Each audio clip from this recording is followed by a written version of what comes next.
वामन मेश्राम साहब, राष्ट्रीय अध्यक्ष भारत मुक्ति मोर्चा एवं राष्ट्रीय संयोजक बहुजन क्रांति मोर्चा, मैं सर को निवेदन करता हूं आप आए और इस कार्यक्रम आज के कार्यक्रम की अध्यक्षता करें।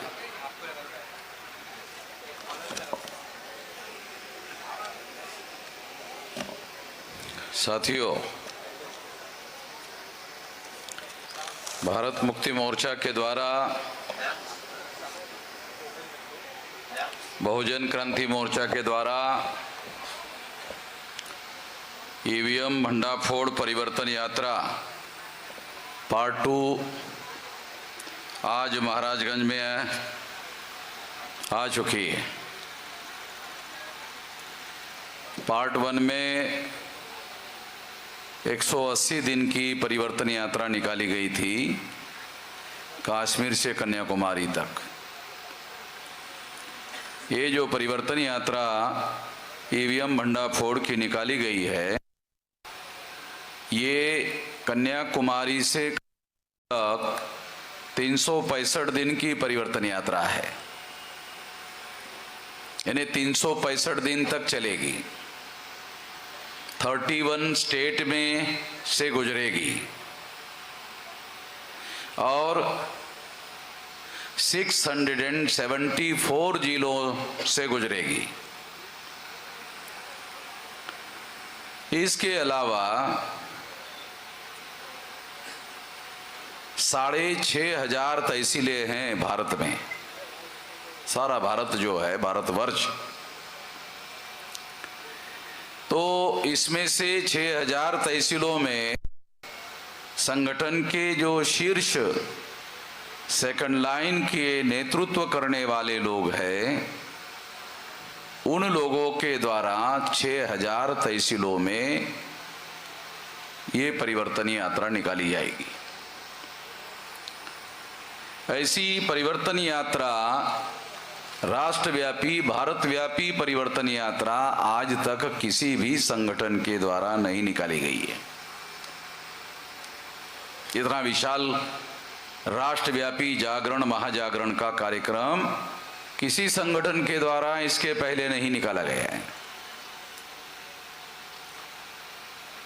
तो हम लोग क्यों निकाल पाए? इसलिए निकाल पाए हैं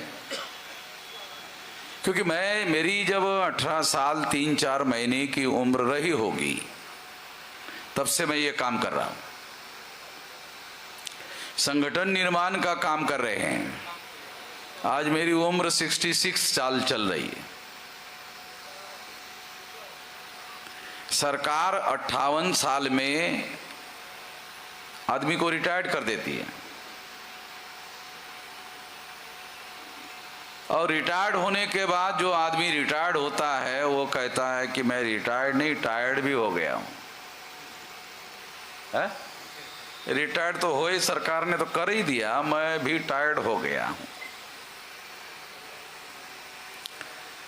तो मेरी उम्र अभी 66 साल चल रही है, मैं अभी रिटायर्ड नहीं हुआ हूं और टायर्ड भी नहीं हुआ हूं और जंगे मैदान में अभी हूं।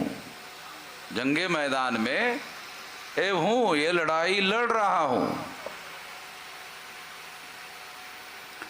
और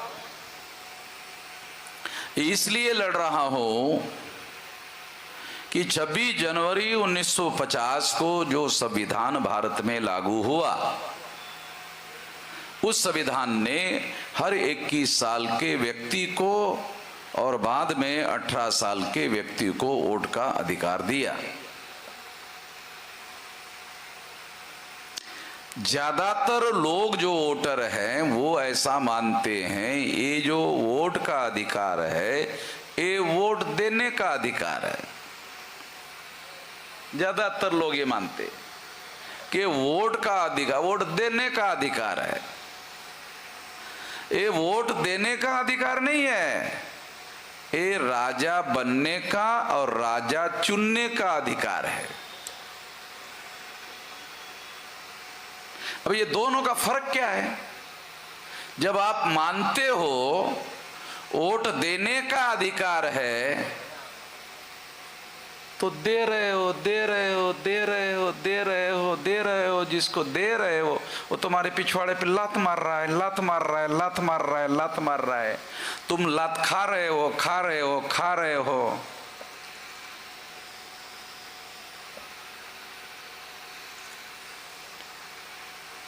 तुम जब तक मानते हो कि वोट का अधिकार देने का अधिकार है, तब तक ऐसा होता रहेगा।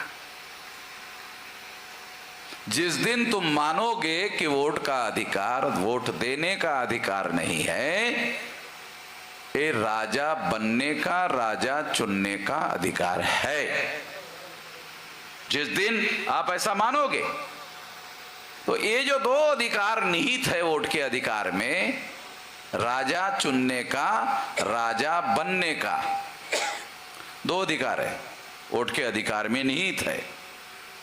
इसमें राजा चुनने का अधिकार छोटा अधिकार है, इसमें राजा चुनने का अधिकार छोटा अधिकार है, राजा बनने का अधिकार बड़ा अधिकार है। उसमें भी दो है, राजा चुनने का, राजा बनने का दो अधिकार है, उसके अंदर निहित है। जिस दिन आपको ऐसा महसूस होगा, समझ में आएगा, समझदारी पैदा होगी कि ये राजा बनने का ही अधिकार है, राजा चुनने का नहीं, बनने का ही है, तो उस दिन क्या होगा, वोट के अधिकार के आधार पर आप राजा बनने के लिए ही वोट डालोगे। जिस दिन ये समझदारी पैदा होगी, उस दिन वोट का जो अधिकार है वो चुनने के लिए नहीं, राजा बनने के लिए ही उपयोग करोगे। अगर कोई आपके पास आएगा कि ये 500 रुपया ले ले, ये वोट हमको दे दे, 500 रुपये की कोई कीमत है राजा बनने के मुकाबले? है कोई कीमत नहीं है। तो इस देश में ये जो वोट खरीदने का धंधा शुरू हुआ, ये तो बहुत बड़ा धंधा है। भारत का सबसे बड़ा धंधा अगर कोई है, वो वोट खरीदने का धंधा है। नरेंद्र मोदी ने 2019 के चुनाव में 27,000 करोड़ रुपया खर्चा किया है। सुधीर, 27,000 करोड़ रुपया खर्चा किया। और वो क्या कहता है नरेंद्र मोदी, मैं तो फकीर हूं। अजीब किस्म का फकीर, साला 27,000 करोड़ रुपया चुनाव पर खर्चा कर रहा है। अजीब किस्म का ऐसा फकीर तो दुनिया में आपने किसी ने देखा नहीं होगा, साला 27,000 करोड़ रुपया खर्चा करने वाला। दूसरा, ये 27,000 करोड़ रुपया मोदी के पास आया कहां से, ये दूसरा सवाल है। तो ये मोदी के पास आया हुआ जो पैसा है, एक काला धन है, एक काला धन है, ये सफेद नहीं है। अब आप लाइन लगा कर दे रहे थे ना मुझे, ये सफेद है। इसका आप बोलेंगे इसका क्या सबूत है? अरे काला होता है तो छुप के ना दिया जाता है। क्या हमारे बुड़बक लोग है भाई, हैं? बुड़बक लोगों को पता ही नहीं साला काला और सफेद क्या होता है। सफेद छुप कर दिया जाता है और सफेद जो है वह खुल्लम खुल्ला दिया जाता है। क्यों? और सफेद है। काला धन रखना अपराध है, इसलिए उसे छुप कर दिया जाता है। नरेंद्र मोदी के पास 27,000 करोड़ रुपया चुनाव के लिए, 303 सीटें नरेंद्र मोदी ने जीती,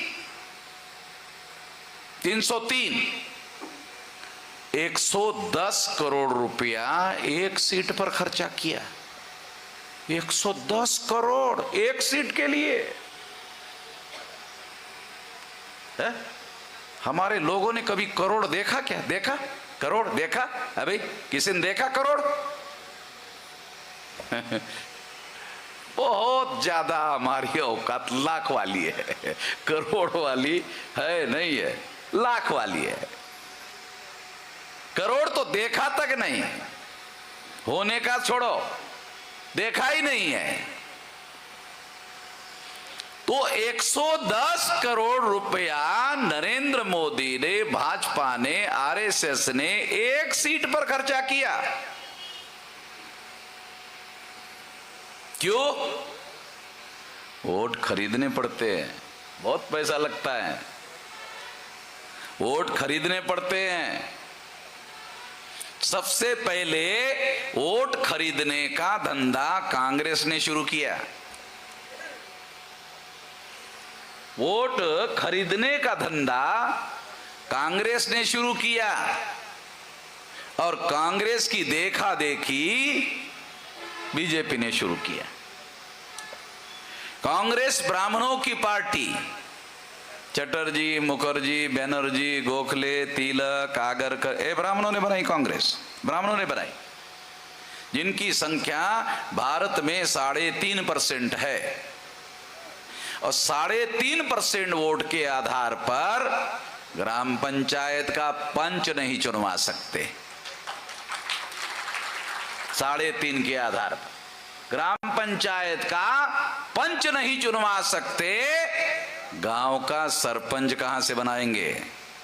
जो गांव का सरपंच नहीं बना सकते वो देश के पंचायत का प्रधानमंत्री बना रहे हैं। ये नरेंद्र मोदी ये ब्राह्मणों के द्वारा ये बनाया हुआ प्रधानमंत्री है। इसको बाबा साहब अम्बेडकर ने डेमोक्रेटिक शब्दावली में कहा है नॉमिनेटेड प्रधानमंत्री। नॉमिनेटेड अंग्रेजी में कहा बाबा साहब अम्बेडकर, ए नॉमिनेटेड है एंड दोज हु नॉमिनेट। किसने नॉमिनेट किया? ब्राह्मणों ने, आरएसएस के। और अडवाणी को कहा हट जाओ, हट जाओ।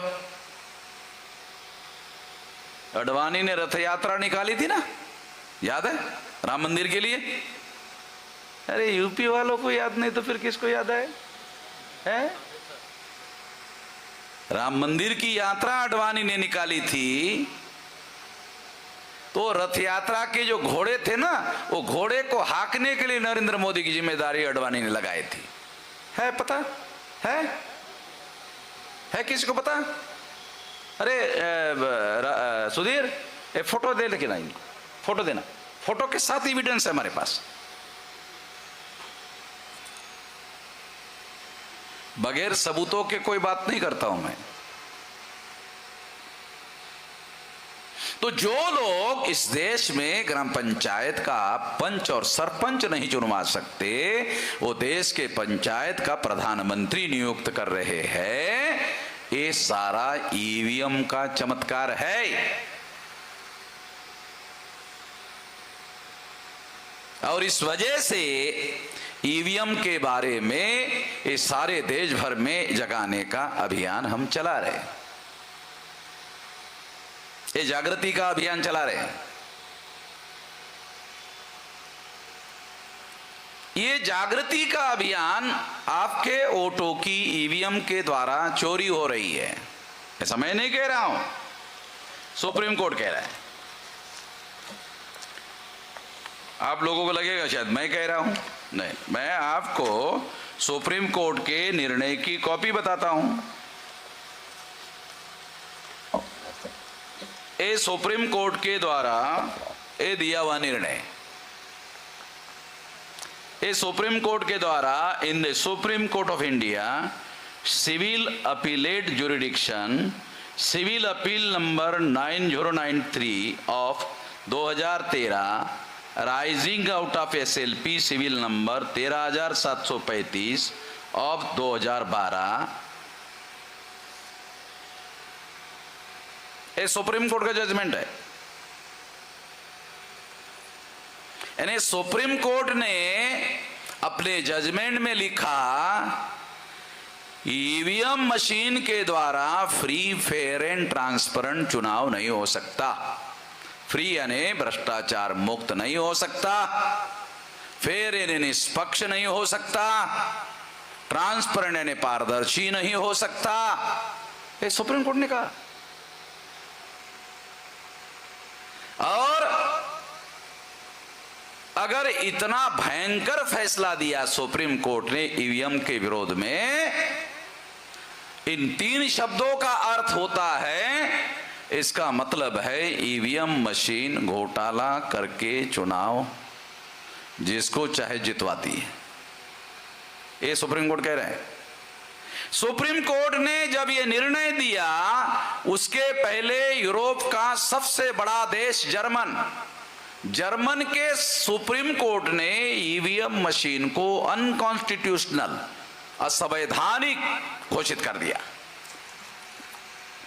भारत के सुप्रीम कोर्ट ने इसे असंवैधानिक घोषित नहीं किया, इसे कहा ये भ्रष्टाचार से चुनाव करवाती है, ये निष्पक्ष चुनाव नहीं करवाती है, ये पारदर्शी चुनाव नहीं करवाती है। इसका अर्थ ही ये है ये मशीन इलीगल है। इसका अर्थ ही ये है ये मशीन इलीगल है। ये भारत का सुप्रीम कोर्ट कह रहा है। अब आप बोलेंगे अरे हमें कैसे मालूम नहीं हुआ? 8 अक्टूबर 2013 और आज क्या तारीख है? 2 अप्रैल 2023 है। 13 साल हो रहे, 10 साल, 13 के बाद 23, 10 साल। अरे 10 साल तक साला हमें कैसे नहीं मालूम हुआ? ऐसा आप लोगों के दिमाग में सवाल। 10 साल हो गया, हाँ 10 साल हो गया, हमें क्यों नहीं मालूम हो गया? इस देश का जो मीडिया है, इलेक्ट्रॉनिक मीडिया, जो print media, traditional media, local media है ना, मीडिया 4 प्रकार का। प्रिंट मीडिया में अखबार छपते हैं, अखबार ने फ्रंट पेज पर खबर नहीं छापी, चलो कोई बात नहीं है, शायद अखबार के संपादक को इतनी अकल नहीं होगी कि ये बहुत ज्यादा महत्वपूर्ण खबर है, चलो पिछवाड़े पे छाप देता। अखबार के पिछवाड़े में भी नहीं छापा, अखबार के पिछवाड़े में भी नहीं छापा। तो कुछ लोगों ने मुझे कहा मेश्राम जी 10 तारीख को छापा होगा।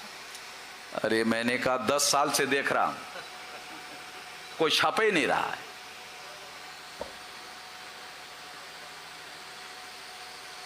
तो मीडिया जो अखबार वाले लोग हैं, ये अखबार वालों ने इस खबर को छापा नहीं, सुप्रीम कोर्ट के जजमेंट को ब्लैकआउट किया। इस देश का मीडिया कितना भयंकर देशद्रोही मीडिया है। ये देशद्रोह की भी लिमिट है, ये देशद्रोह की भी लिमिट है।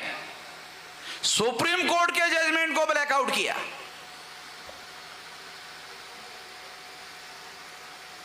और ये खबर ना छापने की वजह से आप लोगों को पता नहीं चला, टीवी वालों ने भी नहीं दिखाया। तीसरा मीडिया है, ये हमारे लोग प्रवचन करते हैं ना है? भारत में ये प्रवचन करने वाले जो बहुत सारे संत है, लोग वो आरएसएस वाले के संत है, उन लोगों ने भी नहीं कहा। वोकल मीडिया है, लोग बोलते रहते हैं, उन्होंने भी नहीं कहा। यानी किसी ने भी इसके बारे में लोगों को जानकारी नहीं दी। तो आपको मालूम कैसे होगा ईवीएम में घोटाला होता है? ऐसा फैसला सुप्रीम कोर्ट ने दिया है, ये मालूम होगा कैसे? मीडिया वालों ने आपको ये जानकारी नहीं दी, जानकारी छुपाने का काम किया। ये राष्ट्रद्रोह का काम जो है मीडिया ने किया। अब इसके बारे में भी मैं सुप्रीम कोर्ट में केस लेकर जा रहा हूं। क्योंकि सुप्रीम कोर्ट या बहुत सारे लोग और पत्रकार ऐसा कहते हैं, मीडिया वाले क्या कहते हैं, नहीं नहीं नहीं, हम लोगों को freedom of speech and freedom of expression का अधिकार है। चलो ठीक है, हम नहीं मानते हैं, हम भी मानते हैं, चलो है, कितना देशद्रोह करने तक है? राष्ट्रद्रोह करने तक आपको अधिकार है, इतना अधिकार तो है नहीं। चलो अमन में इस्लाम की खबर नहीं छाप रहे हो, पंडित जी टट्टी को गए, उसको 4 दिन से बहुत पतीली टट्टी लग गई है, उसकी खबर छापते हैं, ये पंडित जी को टट्टी लग गई।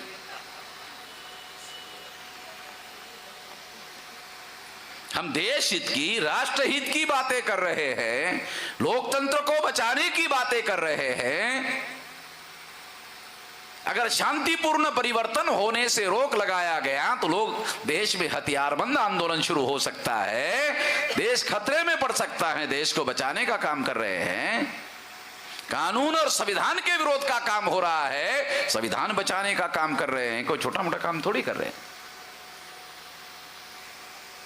तो 8 अक्टूबर 2013 को सुप्रीम कोर्ट ने कहा ईवीएम मशीन के द्वारा फ्री, फेयर एंड ट्रांसपेरेंट चुनाव नहीं हो सकता। ये सुप्रीम कोर्ट का दिया हुआ निर्णय। इसके बावजूद भी कुछ लोग कहते हैं, इसके बावजूद भी कुछ लोग कहते हैं नहीं नहीं, ईवीएम में कोई गड़बड़ी नहीं होती, कोई घोटाला नहीं होता। नहीं नहीं नहीं, ए वामन मेश्राम पगला गया है, ए वामन मेश्राम पगला गया है। नहीं नहीं, ऐसा कुछ नहीं होता। ईवीएम मशीन में कोई गड़बड़ी नहीं होती है, ऐसा मानने वाला भारत का हर शख्स गधे की औलाद है।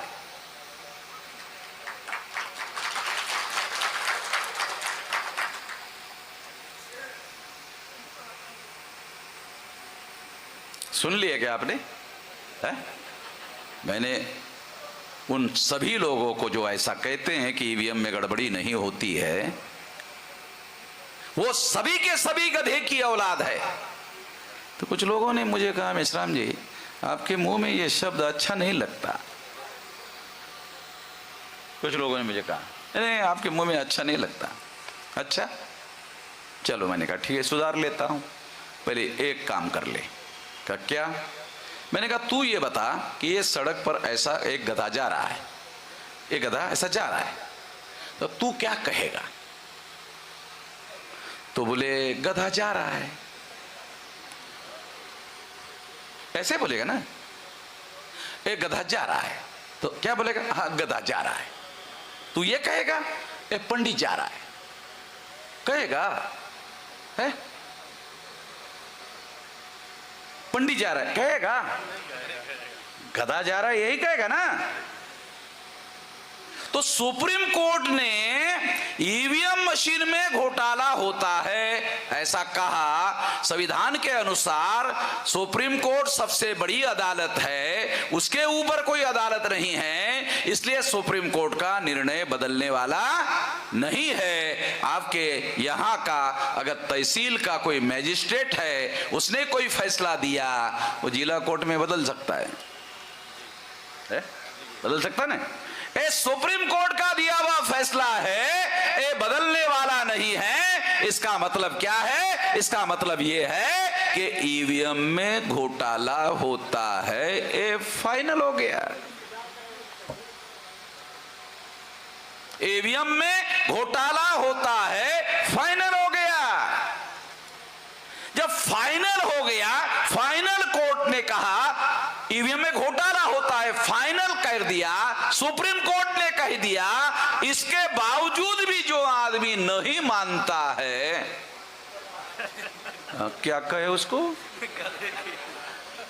बताइए क्या गलत कहा? हमने उसको पूछा हाँ बताओ, अब बताओ। अगर मैंने उसको दूसरा सवाल, हम गधे को गधा नहीं कहेंगे, गधे को पंडित कहेंगे, तो तीसरा आदमी हमें क्या कहेगा? कि गधा गधा नहीं है, एक गधे को पंडित कहने वाला ही गधा है। तो हम तो गधा नहीं बनना चाहते ना भाई, हैं? हम इंसान ही बने रहना चाहते हैं। बगैर सोचे समझे हम बोलते नहीं है। बोलने के पहले विचार करते हैं, उसके बाद बोलते हैं, बगैर सबूतों के बोलते नहीं है। तो सुप्रीम कोर्ट ने फैसला दिया, फाइनल कोर्ट ने फैसला दिया। अगर आपके पास कोई आदमी आ जाए, आपके पास जरा साबित करके दिखाओ तो ईवीएम में गड़बड़ी होती है। कोई आदमी आपके पास आ सकता है और कहेगा आप ऐसा कह रहे हो गड़बड़ी होती है, चलो साबित करके दिखाओ। ऐसा बोल सकता है कोई आदमी आपको ईवीएम में गड़बड़ी होती है? हाँ आपने कहा, वो बोलेगा हाँ साबित करके दिखाओ। तो उसको जवाब दो, सुप्रीम कोर्ट ने साबित करने के बाद मुझे साबित करने की कोई जरूरत नहीं।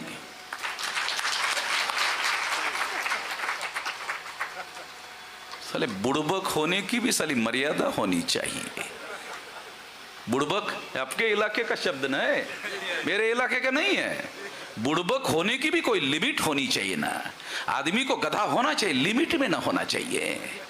लिमिट लेस गधा साली मर्यादा है, गधे होने की भी मर्यादा है। क्यों कह रहा हूं ऐसे? जितने लोग ऐसा कहते हैं ईवीएम में गड़बड़ी नहीं होती है, वहां तक मेरी आवाज जा रही है। हाँ भाई जा रही है। ये देखो ये क्या है, ये ग्लोबल मीडिया न्यूयॉर्क में भी सुन रहा है, लंदन में भी सुन रहा है। ये पेपर वाला मीडिया नहीं है, एक ग्लोबल मीडिया है, ये सोशल मीडिया है। Social media is not a local media, is a global media. सारे दुनिया में जा रहा है,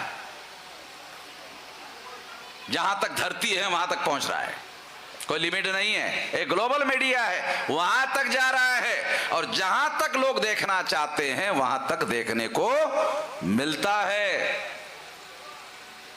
और वहां तक जो लोग देख रहे हैं, वहां तक जहां तक ये लोग देख रहे हैं, मैं वहां तक ये मैसेज पास ऑन कर रहा हूं कि जो जो भी ऐसा कहते हैं, सुप्रीम कोर्ट ने फैसला देने के बाद भी कि ईवीएम में घोटाला नहीं होता है, फैसला देने के बाद भी कहते हैं वो सभी लोग गधे की औलाद है। मतलब यूपी में बैठने वाले और घर में बैठकर सुनने वाले, यूपी के बाहर जो 35 स्टेट 36 स्टेट है वहां, और दुनिया के अंदर जहां जहां भी हमारी ये आवाज पहुंच रही है, वहां ये बात मैं कह रहा हूं साथियों। क्योंकि ये बातें आप लोगों को समझाया जाना सही जरूरी है, इसलिए बता रहा हूं। जो लोग ऐसा मानते हैं मैं उनको सुधरने का अवसर दे रहा हूं। अगर सुधरता नहीं है तो गधे की औलाद भी कह रहा हूं। इसके बाद भी सुधरता नहीं है तो वो गधे की औलाद रहना चाहता तो मैं क्या कर सकता? मैं तो इंसान की औलाद बनाना चाहता हूं। इसके बावजूद भी रहना चाहता है तो उसके लिए हमको कोई इतराज तो है नहीं साथियों। तो इस तरह से सुप्रीम कोर्ट ने यह फैसला दिया। सुप्रीम कोर्ट ने एक और दूसरा फैसला दिया उसी फैसले में कि ईवीएम में घोटाला होता है, रोकना होगा। रोकने के लिए सुप्रीम कोर्ट ने फैसला दिया, पेपर ट्रेल मशीन लगाने का आदेश दिया जाता है। ईवीएम मशीन के साथ साथ पेपर ट्रेल मशीन लगाने का भी आदेश दिया जाता है। अब देखो 26 जनवरी 1950 से लेकर अब तक 1952 को प्रथम लोकसभा का चुनाव हुआ, तब से आप लोग वोट डाल रहे हैं। तो 3 तरीके से वोट डाला जा रहा है। ये 3 तरीके से वोट कैसा डाला जा रहा है मैं आपको थोड़ा समझाना चाहता हूं, जिससे आपको पता चल जाएगा घोटाला कैसे हो रहा है। सबसे पहले बैलेट पेपर होता था, है ना, होता था ना बैलेट पेपर, कागज का पेपर होता था। आप लोग वोट डालने के लिए जाते थे, बूथ के कर्मचारी आपको बैलेट पेपर देते थे। देने के बाद आप देखते थे कैंडिडेट के क्या नाम है, फिर देखते थे चुनाव निशान क्या है, गधा, घोड़ा, सुअर, कुत्ता। ऐसे चुनाव निशान होते नहीं है। आप लोग जानते, मैं भी जानता हूं, आप लोग जानते हैं, मैं भी जानता हूं, फिर मैं क्यों बोल रहा हूं? हाँ, ये सवाल है, मैं क्यों बोल रहा हूं? क्योंकि मैं समझाना चाहता हूं, जो मैं समझ चुका हूं वो आपको समझाना चाहता हूं कि बात आपको समझ में आ जाए। तो आप वोट डालने के लिए चुनाव निशान देखते थे और फिर सोचते थे किसको वोट दे, किसको वोट दे, किसको वोट दे, किसको वोट दे, चलो इस बार कुत्ते को वोट दे दिया जाए। समझा रहा हूं, समझा रहा हूं। थोड़ा बहुत ये ईवीएम है ना, टेक्निकल विषय है, आपको टेंशन हो जाता है, तो थोड़ा मनोरंजन भी थोड़ा सा करना जरूरी हो जाता है, क्या टेंशन थोड़ा सा रिलीज हो जाए। तो किसको वोट दे, किसको वोट दे, किसको वोट दे, किसको, चलो इस बार कुत्ते को वोट दे दिया जाए। उस समय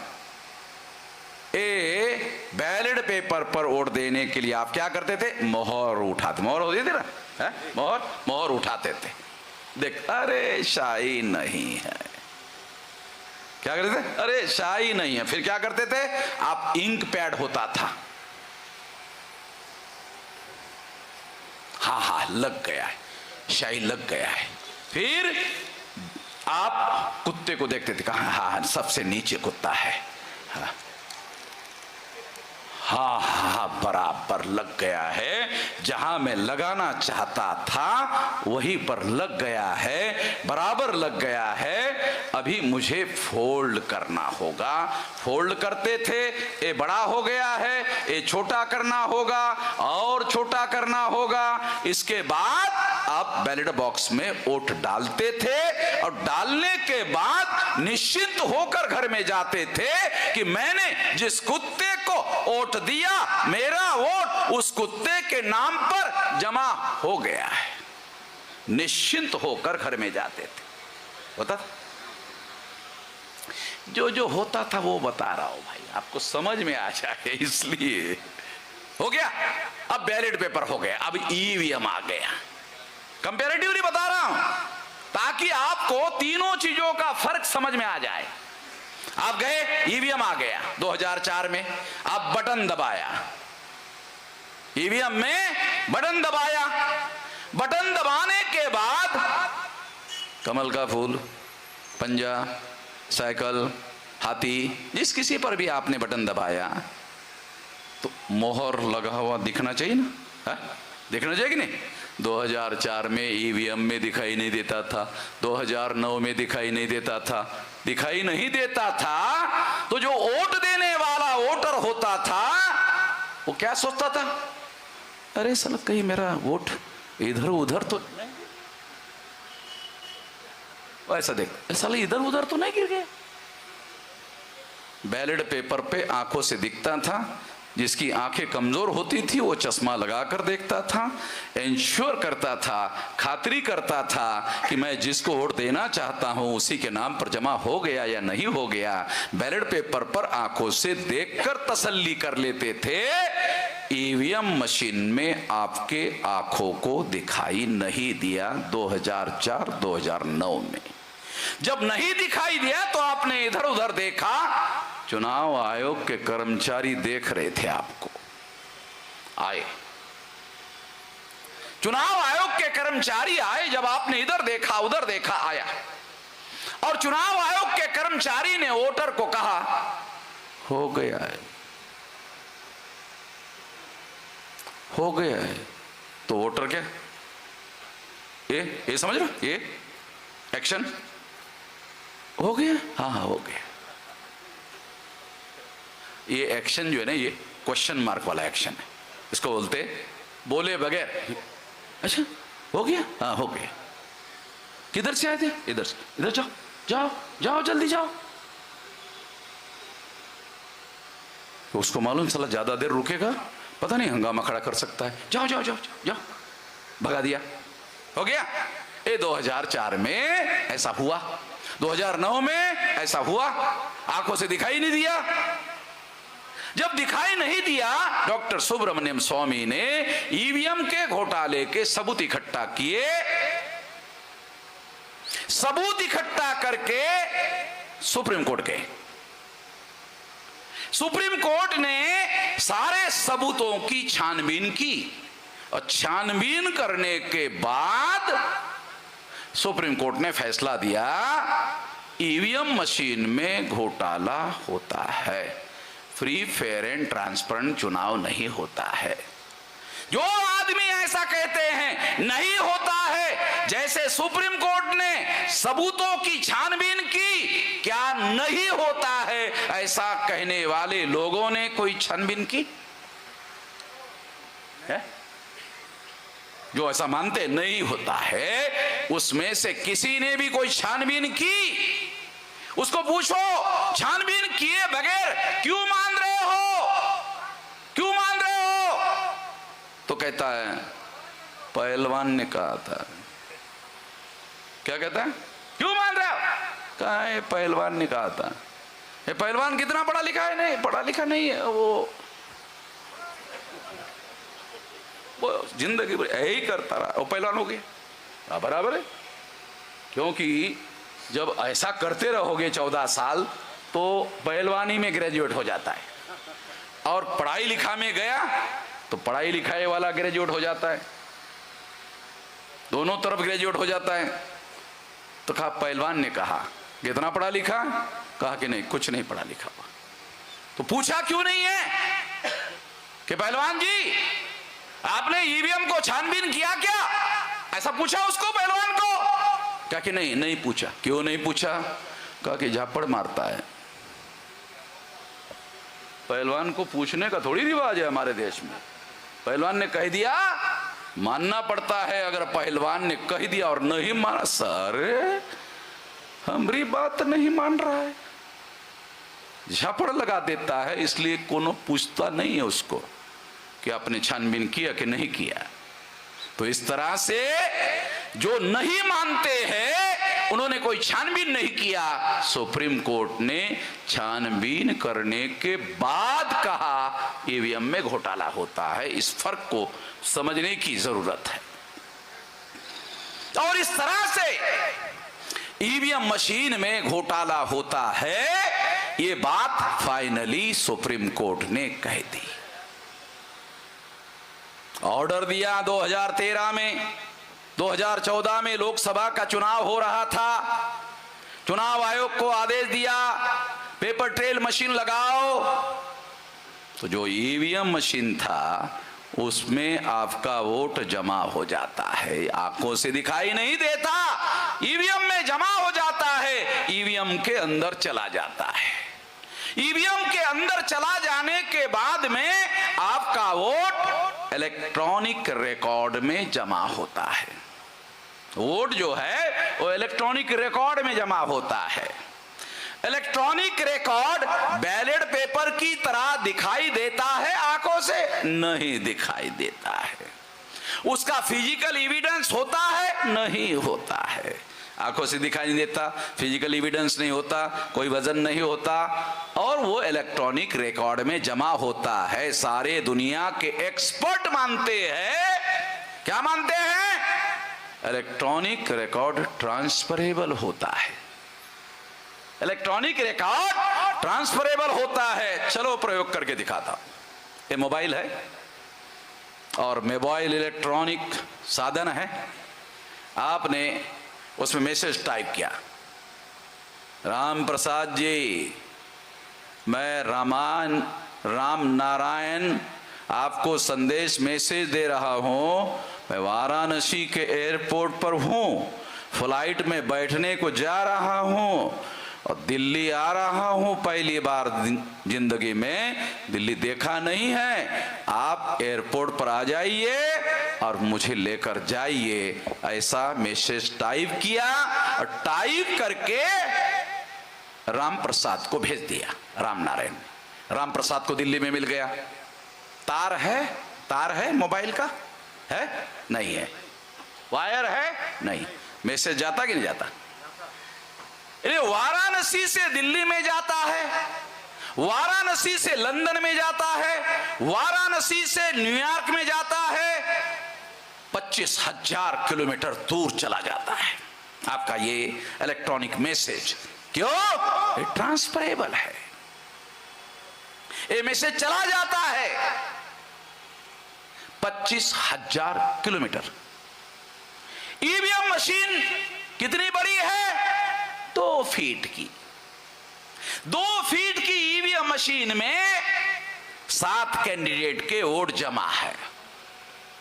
तो एक वोट को दूसरे के नाम पर राम नारायण के वोट को राम प्रसाद के वोट में जाने के लिए कितना किलोमीटर चलना होगा? बैलेट पेपर को, इलेक्ट्रॉनिक रिकॉर्ड को 0। उधर ही है, इधर ही है। अरे 25,000 किलोमीटर में से जा रहा है, ट्रांसफर हो रहा है। वो 2 फीट की मशीन में इधर उधर करने के लिए कोई ज्यादा समय लगता नहीं है, और आपका वोट मशीन के अंदर ही अंदर ट्रांसफर हो जाता है। अंदर ही अंदर होने से बाहर आपको पता चलता नहीं है। ये बात डॉक्टर सुब्रमण्यम स्वामी और उसके वकील ने सुप्रीम कोर्ट के जज को कही। ये judgment chief justice of India ने लिखा, जस्टिस ने भी नहीं लिखा, चीफ जस्टिस ऑफ इंडिया ने लिखा।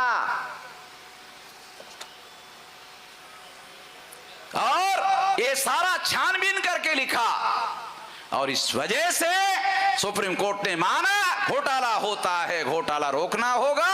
रोकने के लिए पेपर ट्रेल मशीन लगाया। घोटाला रोकने के लिए पेपर ट्रेल मशीन आपको अब बताता हूं। 2 बताया, एक बैलेट पेपर बताया, फिर आपको ईवीएम मशीन बताया, अब आपको पेपर ट्रेल मशीन बताता हूं ताकि आपको पता चल जाए। जब आप वोट डालने के लिए जाते हो पेपर ट्रेल में, आपने बटन दबाया, ईवीएम मशीन में दिखाई नहीं देता था, पेपर ट्रेल लगने के बाद आंखों से दिखाई दिया। हाँ, ये फर्क आ गया। ईवीएम मशीन में दिखाई नहीं देता था, पेपर ट्रेल मशीन में आपने बटन दबाया, आंखों से दिखाई दिया। आपने पंजे को, हाथी को, साइकिल को, जिस किसी को भी वोट दिया, आपका लगा हुआ निशान दिखाई दिया। कितना सेकंड रुकता है वो कागज? 7 सेकंड। 7 सेकंड रुकने के बाद वो कट कर बैलेट बॉक्स में गिर जाता है। अब बैलेट बॉक्स में फिजिकल एविडेंस है, इलेक्ट्रॉनिक वोटिंग मशीन में इलेक्ट्रॉनिक रिकॉर्ड है जो दिखाई नहीं देता। पेपर ट्रेल मशीन में कागज का टुकड़ा कटकर गिर जाता है, ये फिजिकल एविडेंस है। पेपर ट्रेल मशीन में फिजिकल एविडेंस है। अब फिजिकल एविडेंस सुप्रीम कोर्ट ने क्यों लगाया? क्योंकि घोटाला पकड़ा जाए। अब देखो घोटाला कैसे पकड़ता है।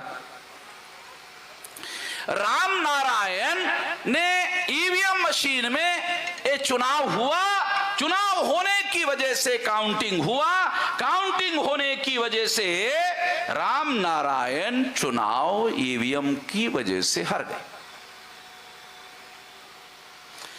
तो राम नारायण ने कलेक्टर को कहा कि कलेक्टर साहब, इस सुप्रीम कोर्ट के जजमेंट में लिखा है कि ये पेपर ट्रेल मशीन में जो कागज का टुकड़ा गिरता है, मुझे उसकी गिनती चाहिए, ये सुप्रीम कोर्ट का ऑर्डर है। कलेक्टर ने ऑर्डर दिया पेपर ट्रेल मशीन के अंदर पड़े हुए कागज के टुकड़ों की गिनती कर दिया जाए। कागज के टुकड़ों की गिनती हुई, राम नारायण ईवीएम में हार गए थे, पेपर ट्रेल में चुनाव जीत गए।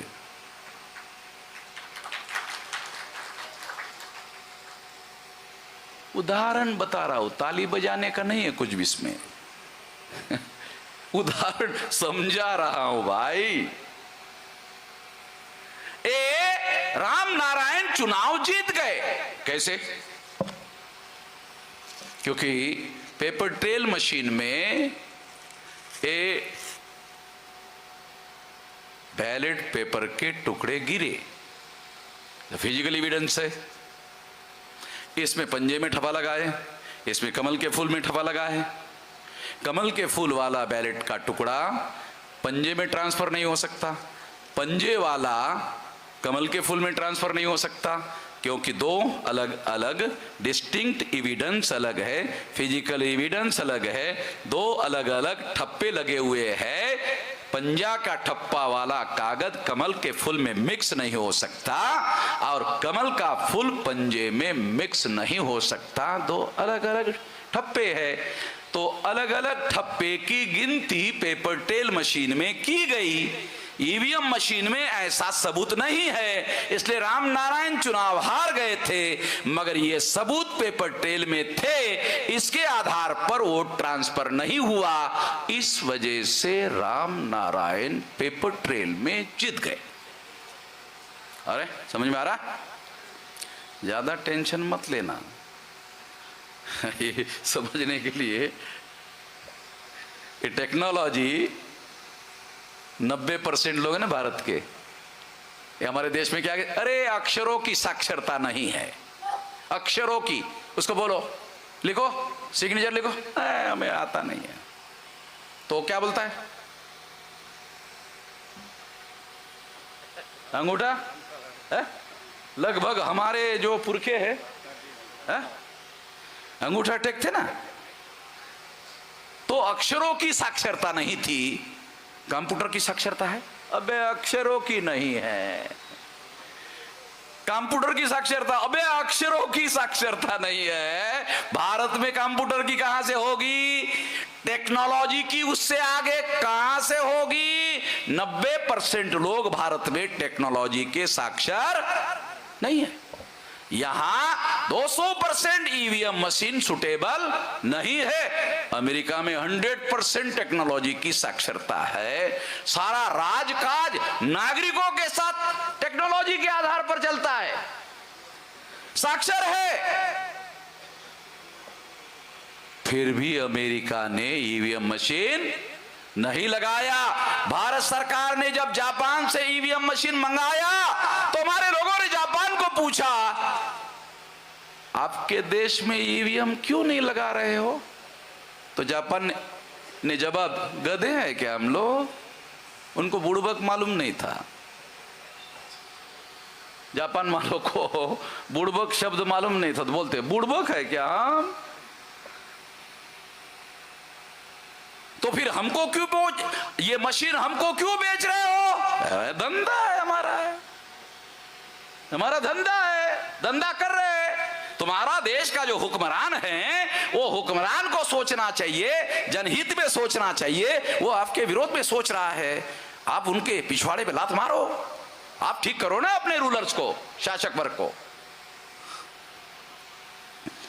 तो इस तरह से साथियों, ये जो ऑर्डर दिया, ये ऑर्डर सुप्रीम कोर्ट का चुनाव आयोग को होने के बावजूद भी 2014 के चुनाव में चुनाव आयोग ने पेपर ट्रेल मशीन नहीं लगाया। कितना लगाया? घोटाला पकड़ने वाली मशीन 0.33, आधा % भी नहीं लगाया। कितना नहीं लगाया? 99.67% नहीं लगाया। इट मीन्स लगभग नहीं लगाया। 2014 में घोटाला पकड़ने वाली मशीन चुनाव आयोग ने नहीं लगाई, 15 को नहीं लगाई, 16 को नहीं लगाई। जब नहीं लगाई तो मैं सुप्रीम कोर्ट गया। सुप्रीम कोर्ट जाना बच्चों का खेल है। अगर आपके पास सबूत नहीं है तो सुप्रीम कोर्ट का जज आपके वकील के मुंह पर फाइल फेंक के मारता है। ठोस सबूत होनी, केवल सबूत नहीं, ठोस सबूत। केस लेकर गए, केस के आधार पर नोटिस इश्यू हुआ चुनाव आयोग को।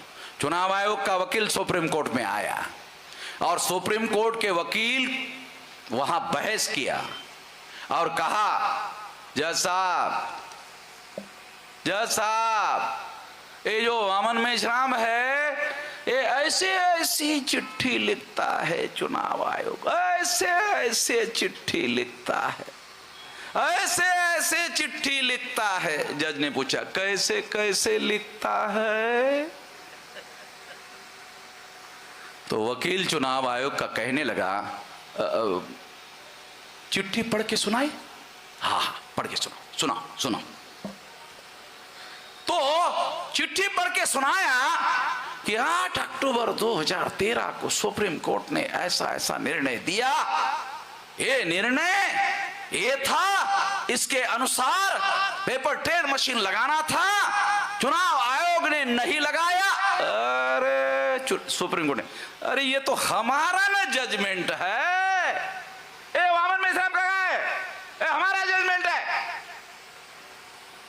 वकील को, चुनाव आयोग के वकील को, अरे हमारा जजमेंट है ना, हमने दिया आदेश, तुमको उस पर अमल करना था, तुमने नहीं किया, वामन मेश्राम कोर्ट में आ गया। अरे वो तो हमारी मदद कर रहा है वामन मेश्राम, ये तो साला हमको करना चाहिए, सुप्रीम कोर्ट को करना चाहिए था, वो तो हमारी मदद कर रहा है। चुप रहो। ऑर्डर पास किया, ये मेरे फेवर में ऑर्डर पास किया। 24 अप्रैल 2017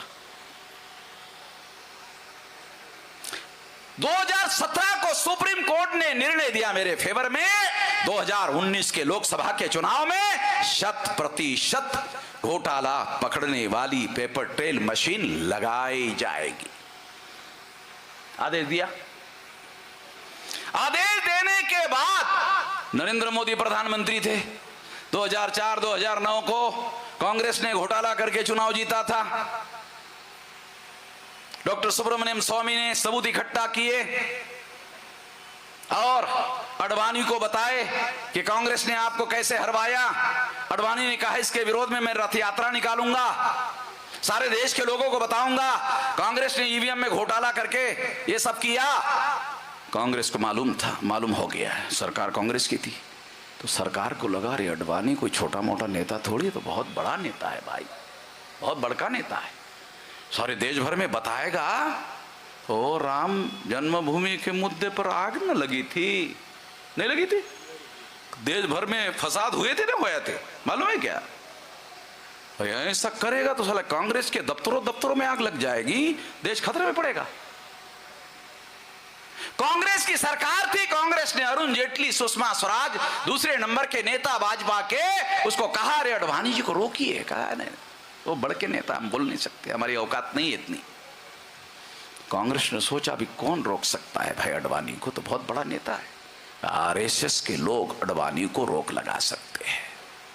आरएसएस के पास गए कांग्रेस के लोग, कांग्रेस ने आरएसएस को कहा अडवाणी जी की रथ यात्रा से देश खतरे में पड़ेगा, देश को बचाना होगा। आरएसएस ने कहा बचाएंगे, देश को बचाएंगे। हमें क्या फायदा होगा? आरएसएस ने कांग्रेस को कहा हमें क्या फायदा होगा? कांग्रेस ने कहा देश बचेगा, यही ना फायदा है। आरएसएस को कांग्रेस ने कहा देश बचेगा, यही आपका फायदा है। आरएसएस ने कांग्रेस को कहा ये SC ST OBC के लोगों को गधा बनाने के लिए ना हम राष्ट्रवाद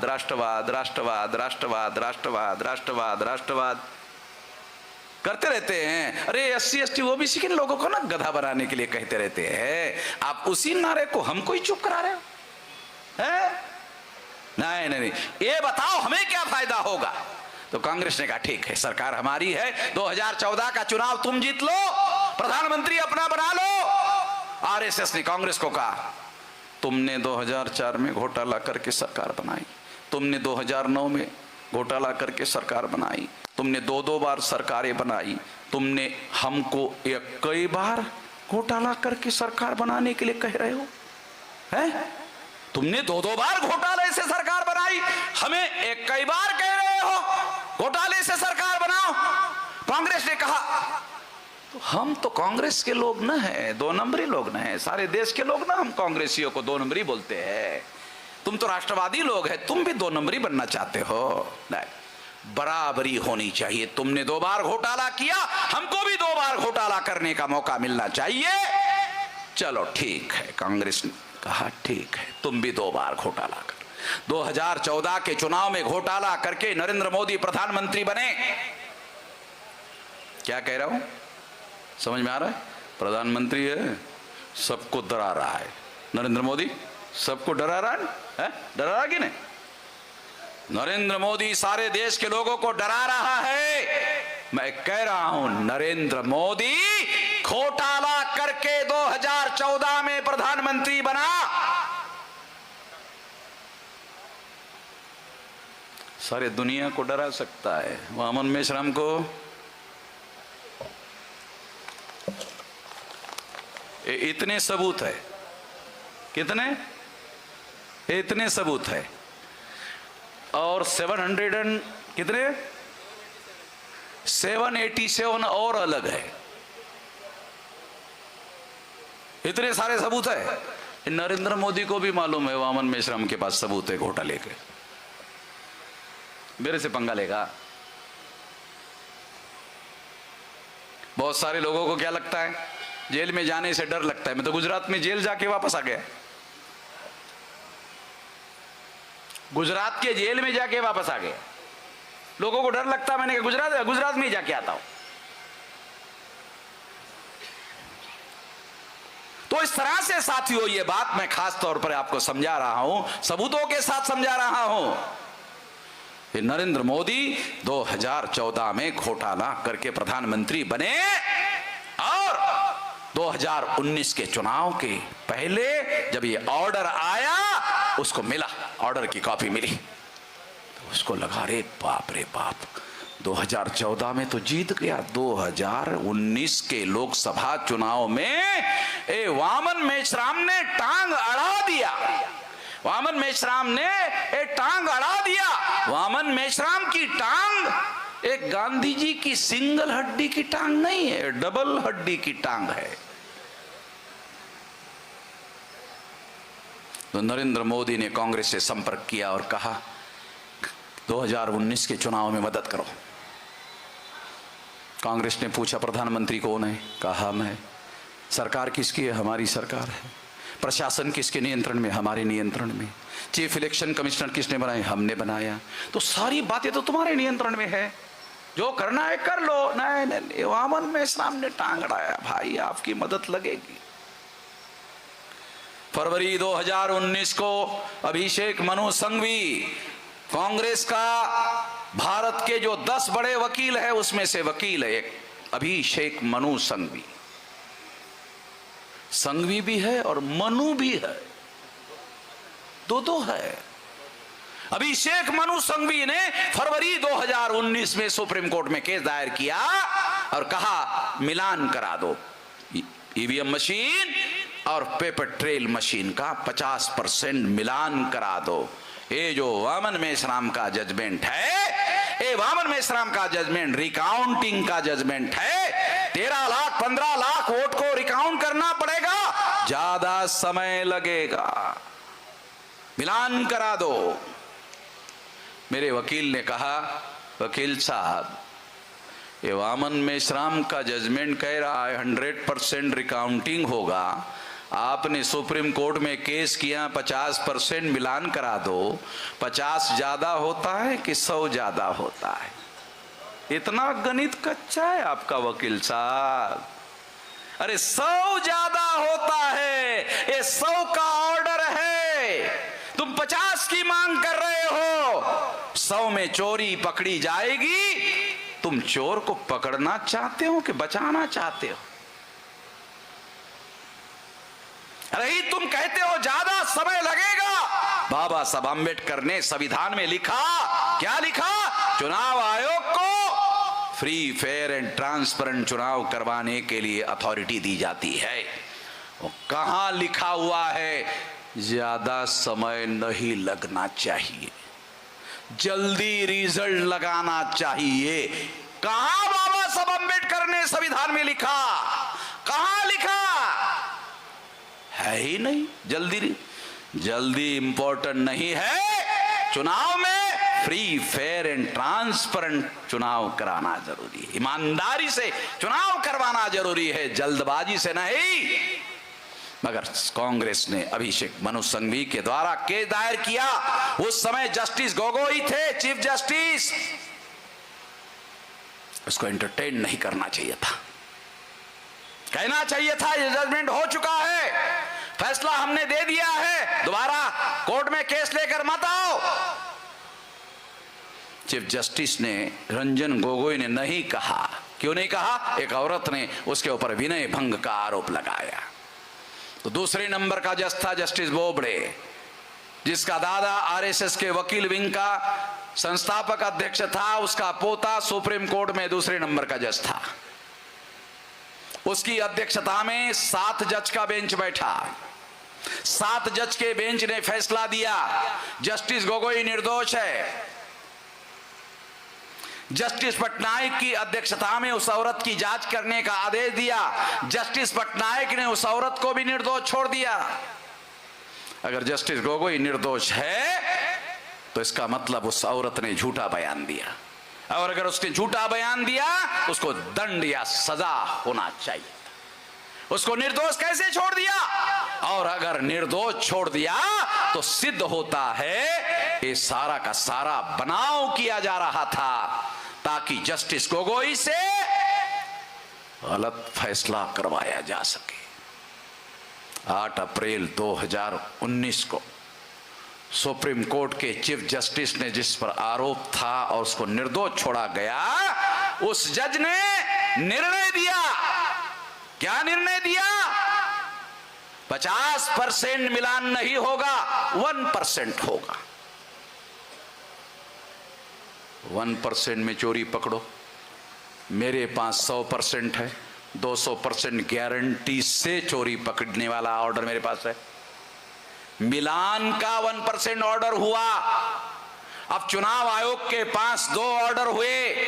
अगर मैं आग्रह करता चुनाव आयोग को कि मेरे आधार पर निर्णय पर रिकाउंटिंग होनी चाहिए, तो चुनाव आयोग कहता है ये आपका पुराना जजमेंट है 17 का, ये 19 का 1% का है, 19 पर अमल करेंगे, ये सुप्रीम कोर्ट का है, ये आपका पुराना है। मेरे जजमेंट को नीचे दबाने के लिए 1% का जजमेंट लाया गया, और 1% का जब जजमेंट आया तो आरएसएस को, बीजेपी को, नरेंद्र मोदी को मौका मिल गया। क्या मौका मिला? घोटाला करके चुनाव जीतने का। तो क्या हुआ 2019 में? जानते हो क्या हुआ? एक आदमी आरएसएस का वोट डालने के लिए जाता था और क्या करता था? वोट कैसे करता था? 10 बार थप्पा मारता था। एक वोटर 10 बार थप्पा मारता था। आप बोल रहे क्या बोल रहे हो भाई मेचराम जी, सबूत चाहिए। वाराणसी में नरेंद्र मोदी चुनाव लड़ रहे थे, 11 लाख लोगों ने वोट डाला। मशीन से कितना निकलना चाहिए? 11 लाख निकलना चाहिए, 12,87,000 निकला है। कुछ समझ में आ रहा है? 11 लाख लोगों ने वोट डाला, 12,87,000 वोट निकला। अरे इतनी तेजी से तो मुर्गी भी अंडा नहीं देती है, साली ईवीएम मशीन वोट दे रही है। आज तक कभी नहीं सुना गया कि ईवीएम मशीन वोट भी देती है।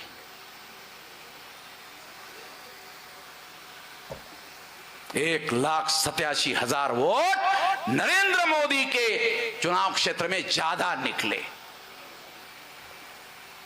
सुप्रीम कोर्ट ने ऑर्डर दिया इसकी जांच होगी। 22 को हियरिंग थी, 22 मार्च को, बराबर है सुधीर? 22 मार्च को हियरिंग थी, ऑर्डर था सुप्रीम कोर्ट का। नरेंद्र मोदी ने 22 मार्च को जनता कर्फ्यू घोषित कर दिया, बराबर? बंद, सुप्रीम कोर्ट बंद, जनता कर्फ्यू घोषित। कोविड आ गया है, सारे लोग मर रहे हैं, मुर्गियों की तरह मर रहे हैं, जनता कर्फ्यू। 23 को बंद, सारा देश बंद, लॉकडाउन लागू कर दिया। 2 साल तक सुप्रीम कोर्ट बंद। कहां से हियरिंग करेगा और कहां से फैसला करेगा? बच गया नरेंद्र मोदी। ये साला कोविड भी जो है नरेंद्र मोदी को बचा रहा, सबको मार रहा है, उसको बचा रहा है। ये साला बड़ा हैरान किस्म का कोविड है। कोविड नरेंद्र मोदी का दोस्त निकला, और ये साला हैरान करने वाली बात है। SC ST OBC को मरवा रहा है और नरेंद्र मोदी का दोस्त निकला। अरे इतना कैसा दोस्त है साला। कोविड बचा दिया, लॉकडाउन लगा दिया, लॉकडाउन में नरेंद्र मोदी प्रधानमंत्री इलीगल, भ्रष्टाचार वाला, घोटाले वाला बना रहा। और इस तरह से क्या हुआ?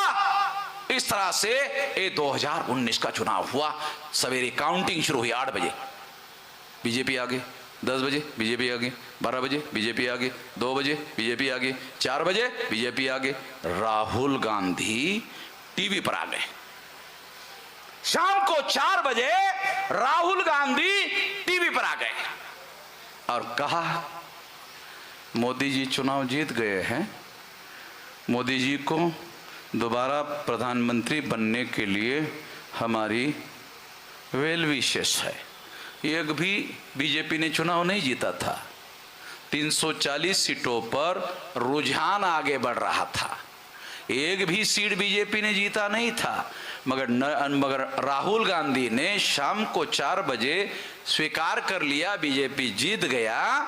तो काउंटिंग सेंटर पर जो कांग्रेस के कार्यकर्ता काउंटिंग कर रहे थे, उन्होंने काउंटिंग सेंटर छोड़ दिया। अब राहुल गांधी कांग्रेस के नेशनल प्रेसिडेंट, उन्होंने स्वीकार कर लिया हार, तो कांग्रेस के कार्यकर्ताओं ने काउंटिंग सेंटर से भाग गए। रात के 9 बजे रिजल्ट आ गया। सुप्रीम कोर्ट के मिलान करने के आदेश के अनुसार मिलान करने का रात के 9 बजे समय आ गया।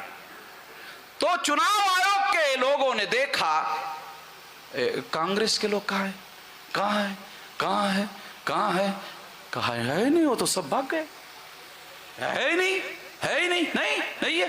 अरे फिर मिलान करने का कैसे? मेन अपोजिशन पार्टी कांग्रेस है, उसके बगैर मिलान कैसे होगा? है ही नहीं। तो मैं बामसेफ का भी नेशनल प्रेसिडेंट हूं। बामसेफ के हजारों कर्मचारी चुनाव कंडक्ट करवाते हैं। मैंने टेलीफोन किया, अरे ये मिलान करने के लिए कांग्रेस वाले हाजिर नहीं है, तो आपने कैसे किया, ये मिलान कैसे करवाया? तो हमारे लोगों ने मुझे बताया, कागज में खाना पूर्ति कर दिया और चीफ इलेक्शन कमिश्नर को कागज भेज दिया। खाना पूर्ति है, समझते हो ना, खाना पूर्ति। कागज में खाना पूर्ति कर दिया, चीफ इलेक्शन कमिश्नर को भेज दिया। इतना भयंकर 2019 के चुनाव में घोटाला हुआ। एक और सबूत बताकर मैं अपनी बात को अभी कंक्लूडिंग में ले जाना चाहता हूं। आउट ऑफ 543 373 लोकसभा सीटों में ज्यादा वोट निकला। कितनी सीटों में? 373 सीटों में ज्यादा वोट निकला। उसमें से 303 में बीजेपी जीती और 373 में ज्यादा वोट निकला। इट मीन्स 100% बीजेपी ने 303 सीटें घोटाला करके जीती और घोटाला करके जीतकर नरेंद्र मोदी 2019 के चुनाव में दोबारा प्रधानमंत्री बन गए। अभी मैं आ रहा था तो मुझे सोशल मीडिया के एक्सपर्ट्स लोगों ने बताया कि मेश्राम जी, आप जो राष्ट्रीय स्तर का अभियान चला रहे हो, आपके भाषणों को सारे देश भर में लाखों करोड़ों लोग देख रहे थे।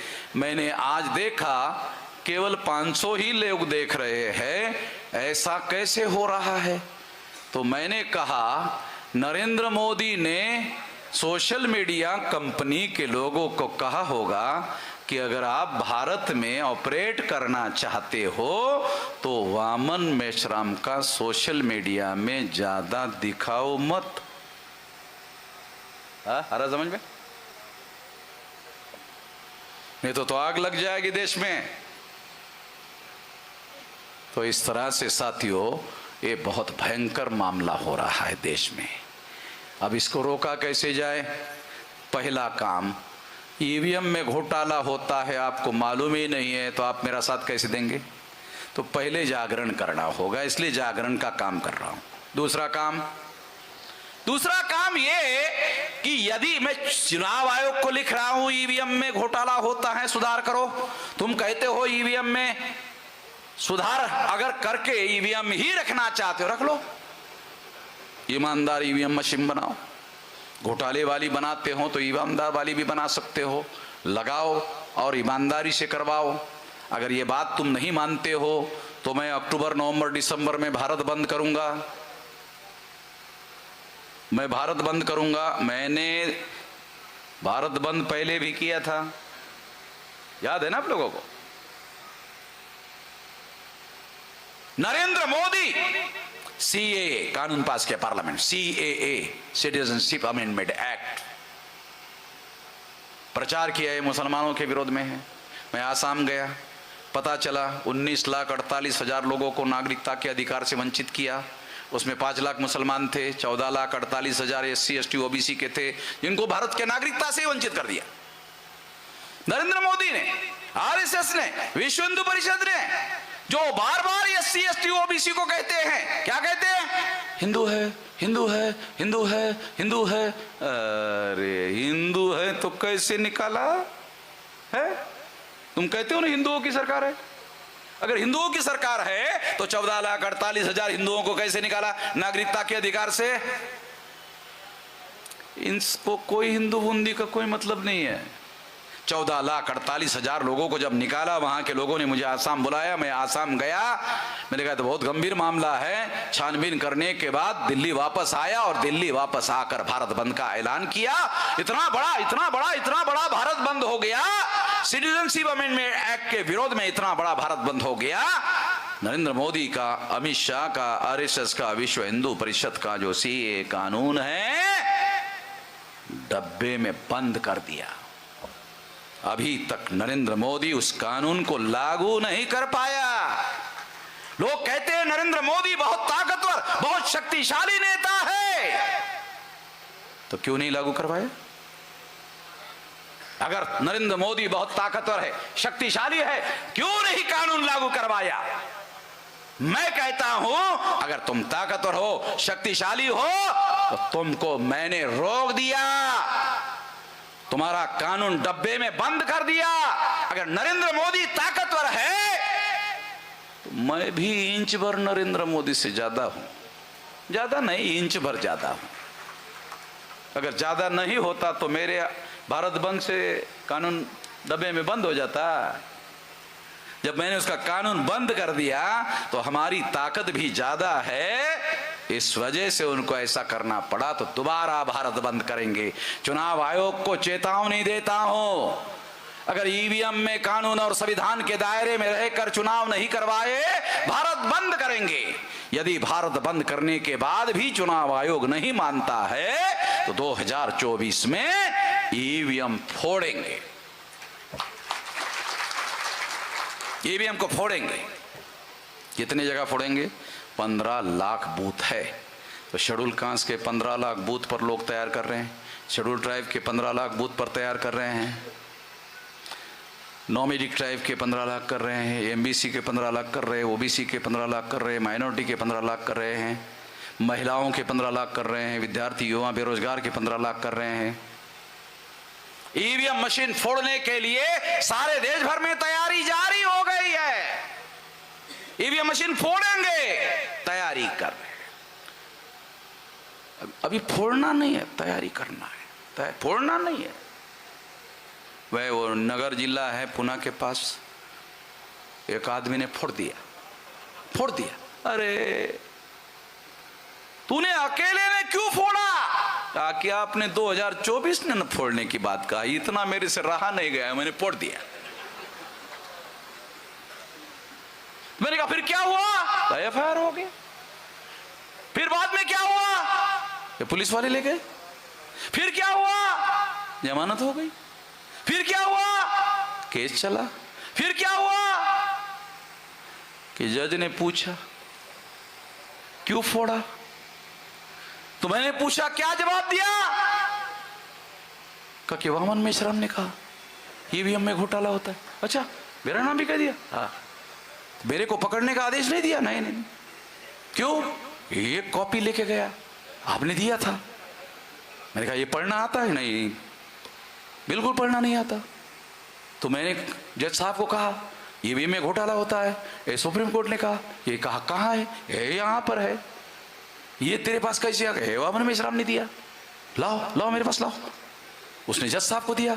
जज साहब ने पैरा नंबर 29 देखा, सुप्रीम कोर्ट ने फैसला दिया, बरी कर दिया जाता है। ईवीएम मशीन फोड़ने वाले आदमी को जज ने बरी कर दिया। अरे एक आदमी को बरी कर दिया, 15 लाख को जेल में डालेंगे। अरे दुनिया में एक आदमी की हत्या करता है तो 302 का आर्टिकल लगता है, मर्डर का केस लगता है, मगर किसी रूलर के घर में 1-2 लाख लोग घुस जाए और उसकी हत्या कर दे। किसी शासक वर्ग की, कर्नल गद्दाफी की लोग घुस गए, 1-2 लाख उसके घर में, हत्या कर दिया। दूसरे दिन के अखबार में खबर आई, 302 की नहीं आई, 302 की नहीं आई। क्या खबर आई? रेवोल्यूशन हो गया।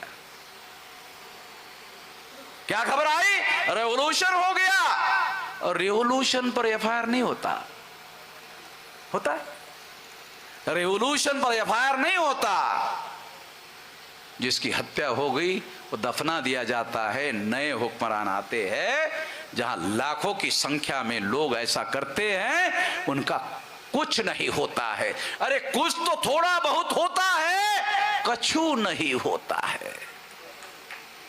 है ना? तुम्हारे इलाके का शब्द है ना, कछु, कछु नहीं होता है। तो इसलिए जब मैंने तोड़फोड़ करने की बात की तो मेरे मित्र का टेलीफोन आया कि मेश्राम जी, आप जागरण करने का बहुत अच्छा काम कर रहे थे, मगर मैंने अभी सुना आप ईवीएम फोड़ने का आदेश दे रहे हैं, आपको पता है इससे जेल होगी आपको? का मैंने कहा हाँ पता है, इससे जेल होगी, मुझे मालूम है। तो फिर क्यों कह रहे हो? तो मैंने कहा मैं एक छोटा सवाल पूछता हूं। कहा पूछिए। गांधी जी जेल में जाते जाते महान हो गए कि छोटे हो गए? कहा महान हो गए। क्यों हो गए? कि वो भारत को आजाद करने के लिए अंग्रेजों के विरोध में जेल में जाते थे। तो मैंने कहा मैंने कोई चोरी की, कोई चकारी की, डकैती डाली? कि नहीं, मैं भी तो देश को बचाने के लिए, लोकतंत्र को बचाने के लिए, संविधान को बचाने के लिए लड़ रहा हूं। मैं भी तो ये कर रहा हूं। तो फिर मुझे जेल में कैसे जाएंगे? अगर गांधी जी को जेल में जाते जाते गांधी जी महान हो गए, महान होने के बाद गांधी जी ने क्या किया जानते हो? अंग्रेजों को कहा चले जाओ। अंग्रेजों को क्या कहा? चले जाओ, क्विट इंडिया, भारत छोड़ो, कहा गांधी जी ने। अगर पंडितों ने मुझे जेल में डाला तो मैं भी कहूंगा जैसे गांधी जी ने कहा, अंग्रेजों भारत छोड़ो, मैं कहूंगा पंडितों भारत छोड़ो। दूसरा आंदोलन साला शुरू हो जाएगा भारत। पंडितों भारत छोड़ो। ये ध्यान रखना पंडितों।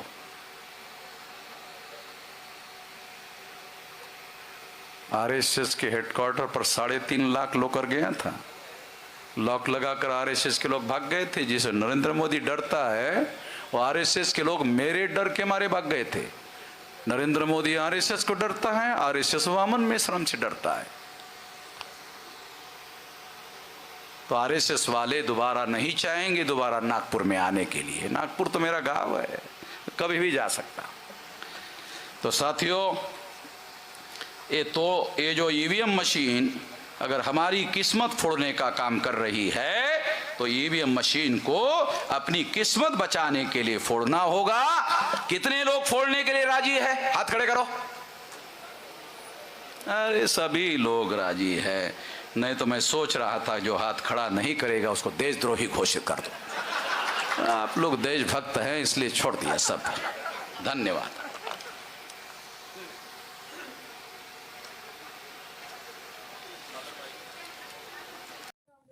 Don't forget to subscribe, like, comments and share.